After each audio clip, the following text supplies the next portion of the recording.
Hey guys, it's the House Hacking Mom. Today's video is going to be all about hosting and entertaining tips. The holidays are obviously coming up. It's a wonderful time to spend with family and friends, and we want that time to be wonderful and stress-free, and nothing kills a party more than when guests can tell that their hostess is stressed out. So these are some tips that I have learned. I've had the pleasure of hosting Thanksgiving at my house several times, as well as some more fancy events like dinner parties, relaxed backyard barbecues, and even some more elegant tea parties. So these tips work for all those things and everything in between. So let's get right into my tips for hosting an event. My number one tip for planning an event is you need to go ahead and plan out everything in advance and write it down. Go ahead, write out your menu. Is this going to be a potluck type event where everyone's going to bring their favorite dish? Is it going to be a several course menu? Is there a guest of honor? Is it a baby shower or a birthday party? Write down what the mood or the theme is going to be. Is this a relaxed out in the backyard with paper plates and paper napkins, or is this a more formal event? Second tip is to consider the guests that you are inviting. I have made the mistake before of hosting a more formal type of event, and when my guests arrived, they clearly did not expect that type of event, and there was some disappointment on both sides because there was unmet expectations. So consider your guests. Are these the type of people that enjoy a more casual and informal atmosphere, or are these people who enjoy, dressing up a little bit and maybe acting a little bit more chic and polished for the evening? Consider your guests when you are making your guest list and when you are planning the event. My third tip is to consider what can be done ahead of time. There are a lot of dishes, especially if you're thinking of Thanksgiving or Christmas. You're having dishes like stuffing, green bean casserole, sweet potato casserole. There's a lot of things that can be made ahead of time. Other things that can be done ahead of time. You can go ahead and shop for your groceries that you will need. You can go ahead and plan out your decorations.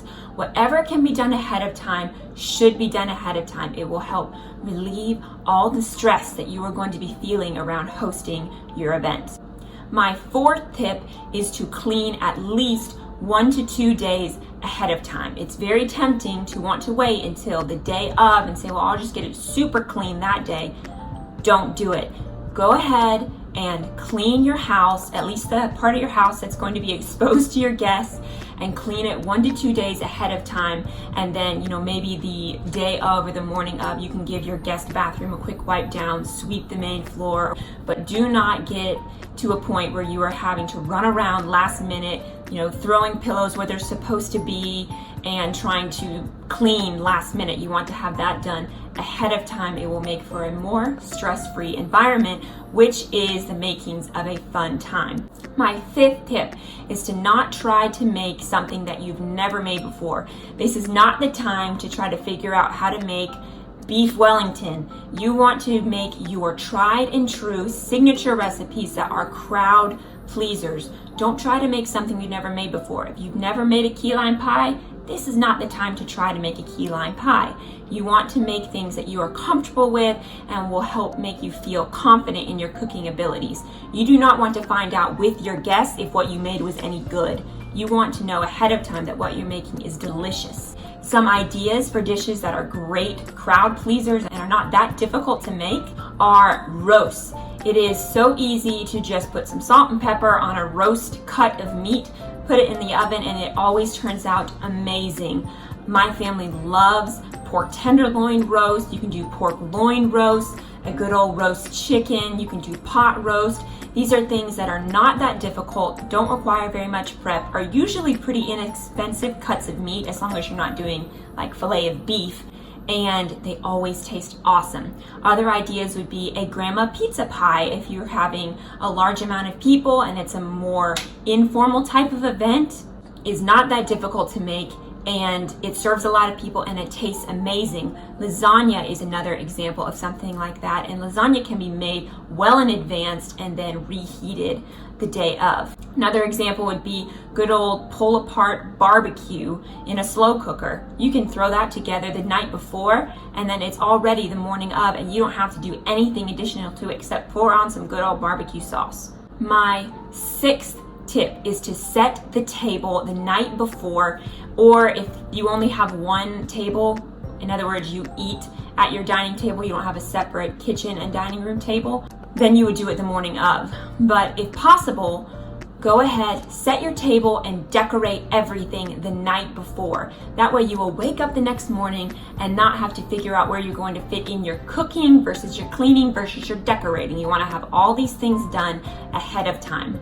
Tip number 7 is to go ahead and plan where you're going to put your food ahead of time. You don't want to be having your guests arrive and then you've got all this hot food and you think, well, where am I going to put it? Am I going to put it on the table? Am I going to put it on a separate table next to the dining table? Or am I going to do it buffet style? You want to have those choices made ahead of time. The more choices you have made ahead of time, the more stress-free you will be. Tip number 8 is to go ahead and consider how you are going to keep your food warm. Dinner parties are a lot more enjoyable when your food is warm and some food isn't hot and some food isn't cold, or what sometimes happens, everything is cold. So you want to go ahead and consider, how am I going to keep all this delicious food that I have worked hard on, how am I going to keep it warm and appetizing?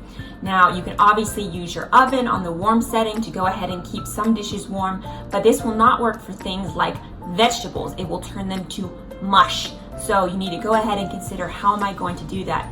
A tip for your vegetables, keeping them nice and toasty right before you eat them, is to put them on a roasting pan, like a sheet pan, and then put that in your oven on the broiler setting for just a flash. You want to keep an eye on it. Do not walk away, but it will keep the good, crisp texture of your vegetables without making them turn to mush, and it will reheat them safely. Other things can be reheated in the microwave, and then there's of course your slow cooker. You can put things like potatoes in that to keep them warm. So just go ahead and consider, how am I going to keep my food warm? And even your dinner plates, you can put those in the oven on the warm setting. Do not give children hot plates, obviously, but that is a restaurant trick that you can do, is have your plates warm. It will help keep all that lovely food that you have worked hard on nice and toasty warm for your guests. Tip number 9 is appetizers. In general, I would say if you are serving a nice dinner, don't serve appetizers unless your guests are coming over well in advance, because if you've worked hard on this meal, you want to make sure your guests are hungry and are going to eat that delicious food that you have made. If you fill them up on cheese and crackers, by the time they get to their dinner, they might eat a little bit, but they're not going to eat as much as they would have had you not already filled their stomach with a bunch of food. Now, if you are going to be serving appetizers, you want to make sure that it is something that you do not have to make. Make it something that you just have to cut up or put in a bowl, like nuts, cheese and crackers, maybe a prosciutto roll that you just slice up, something easy. And also consider, what type of appetizers would my guests like? Are they more like potato chips and onion dip type guests, or are they more like a cheese board type guest? So go ahead and consider those things ahead of time. My last tips are going to be things that you can do the day of to make your day more stress-free.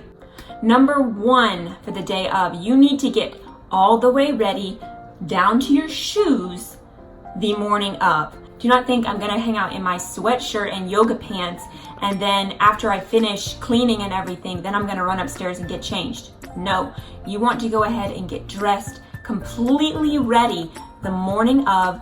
Wear an apron, that's what they're for, and then, maybe a few minutes before your guests come, you can go freshen up your lipstick or whatever you want to do to make sure you're fresh and ready for your guests. But go ahead and get completely ready the morning of. That's just one less thing that you have to do leading up to when your guests arrive.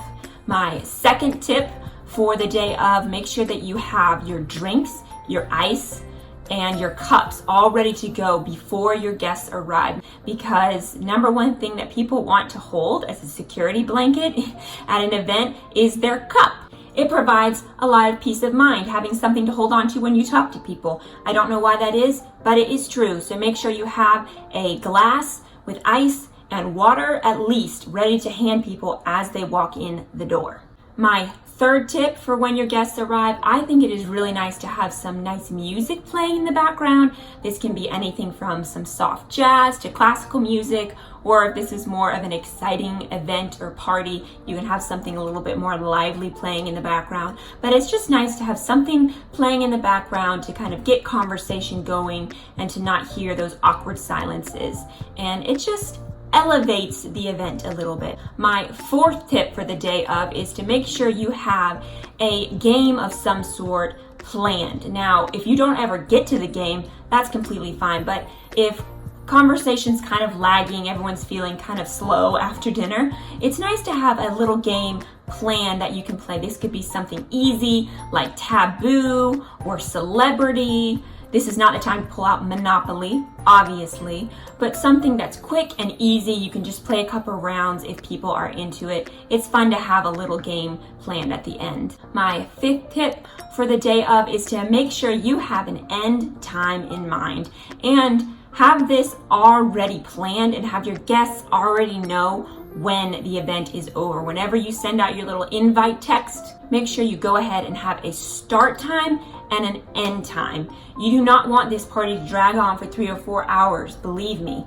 The best parties are ones that end before people have finished having fun. You want people to leave still feeling like, oh, I wish it was still going. You don't want people to leave saying, phew, I'm glad we finally were able to get out of there. I find a good length for a dinner party is 2 to 2.5 hours. So usually they will start around 6:30 or 7 and then go to about 9.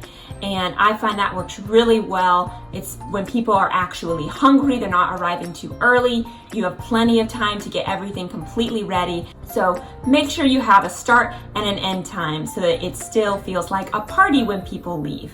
So those are all my tips and tricks for hosting and entertaining an event. I hope you found this helpful. If you did, please hit the like button and subscribe to my channel. I like to make videos here about frugal living, healthy eating, and mommy and baby type lifestyle videos. Thank you so much for watching. Bye.